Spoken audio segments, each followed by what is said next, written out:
Sometimes people come to us wanting our help to launch and grow their podcast, but they're worried that their podcast idea is too niche or that their ideal audience doesn't really listen to podcasts. So even though they want to show, they're worried that they're going to put in all this time and energy and all this effort and then it's going to go to waste. That's why in this episode, I invited fellow podcast host Laura Brazan to show you why these might just be the reasons that you need to go all in. Laura launched her show in a niche that doesn't typically listen to podcasts, and she crushed it, breaking the top 100 across the US, the UK, and Australia. Laura also admits that she was the least tech-savvy person on the planet, but she was still able to turn a personal need of hers into a global movement through her podcast. So if you're someone who's ever doubted your ability to grow a successful podcast, but you believe you have a message worth building a movement around, this one's for you. Welcome to Insider Secrets to a Top 100 podcast. I'm your host, Courtney Elmer. Let's make your business binge-worthy. Laura, welcome. I am so glad that you are here because you had such an incredible podcast launch. And I can't wait to just unpack that with you and to share your key takeaways from this whole experience with our community. So thank you for making the time. Thank you. I'm happy to be here. Well, what I found so interesting about your podcast launch specifically was that you launched your show in a niche that doesn't typically listen to podcasts. And even more importantly, you didn't have a business behind the podcast or even a product to sell. You simply created this podcast out of a need that you saw to build a community around a very specific topic. Can you tell us more about that? The community that I'm a part of, Grandparents Raising Grandchildren, is a very isolated community. So I was trying to provide people with an opportunity to share the information with them that I was learning, at the same time providing an opportunity for people to connect, which is a very difficult issue as we are grandparents. Our social groups are negligent because most people our age don't want to share time with us while we're raising challenging young children. And connecting is difficult, but if we can do it in our own time, I saw an opportunity to provide a medium for people to not only get information, but connect and create community. Well, I really want to highlight this because every podcast solves a problem. The problem is not everyone sees it that way. And I've heard many times from people in our community that they don't believe their podcast solves a problem because it's a community-focused podcast. But when you can get to the root of why people would even want to listen to the show in the first place, what makes it different from other shows like it, that's how you can begin to build a movement around your message. So when you launched your show, Laura, you came out of the gate so strong. You broke the top 100 in 3 of the most popular listening countries, the US, the UK, and Australia, in a niche that doesn't typically listen to podcasts. So I'm curious to know, what were some of the specific things that you did that you felt contributed to that success? Well, I basically followed all the advice that you all gave me. I paid attention. I did all the work. I wanted to do this quickly. You all advised me to take my time. That's what I did. I think that listening to the advice that you all gave me is what made it successful. Had I not done it that way, I know I would have failed. I mean, the stats are that most people only record about 8 recordings. And if you go online, and I did my research to see who had tried to do this before, all of them had failed within the first 3 podcasts. I had to learn a lot about software. Also, in my particular situation, I'm not selling a product. I'm selling community. My goal for raising funding is through sponsorship. And so building a subscriber list based on trust and value has been important for people that are raising grandchildren. There isn't a lot of money. So I had to really start from the end result and work backwards and figure out how to appeal to the listenership, because that in the end will bring the value to what I'm doing. Something you just said there, Laura, is so key. And if you're listening right now and you are considering starting a podcast, this is going to be something you'll want to take to heart. Because knowing your listener and creating all the aspects of your podcast for that listener is going to be the thing that helps you attract that listener. It's kind of counterintuitive because a lot of times people do this backwards. They go into it with like this big passion, this topic that they're passionate about. They're like, I'm going to talk about this thing. People are just naturally going to find it. They're going to listen. They're going to think the show is so great and the podcast is going to grow. But what you just pointed out, Laura, was that you began with the listener in mind. You began with the end in mind in that sense, and you built everything for them. And I also know that you personally had to overcome some huge tech obstacles in the process. You didn't have an email list. You had to learn that. And you learned it so well that you had a 96% open rate when promoting your podcast launch to your community, which is like unheard of. And of course, then there's the tech involved with podcasting too. So what would you say to someone who's listening right now and they're like, oh, the tech, that's the thing that scares me. What advice would you give them?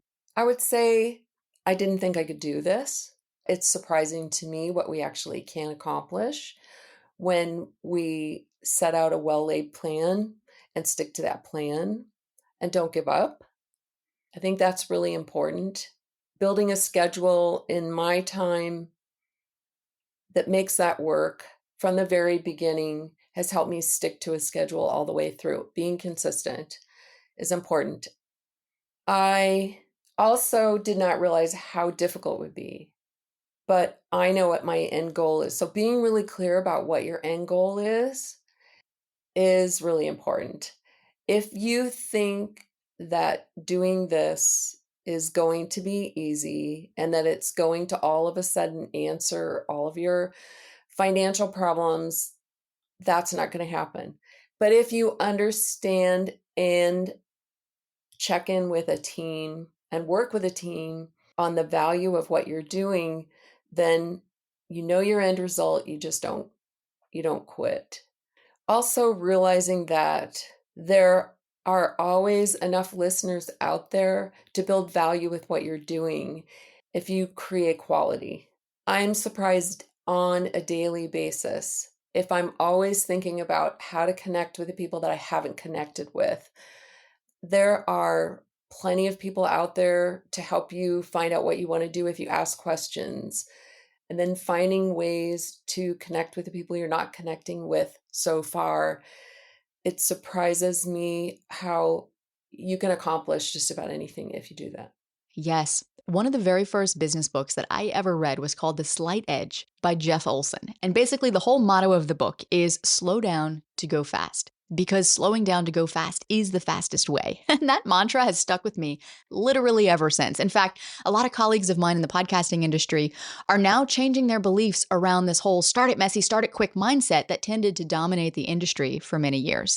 And in the past, you might have been able to get away with that, but not anymore. The other thing that I find even more interesting about your specific podcast, Laura, is that you don't have an offer that you're driving traffic to.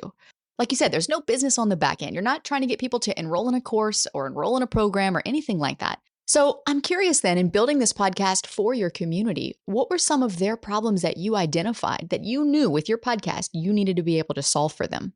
It's a pretty broad range of interests for my listeners, and there's lots of topics that I can choose from. And because I am one of the potential listeners, I thought of what it would be that I would want to listen to. And I kept and still keep my interviews short.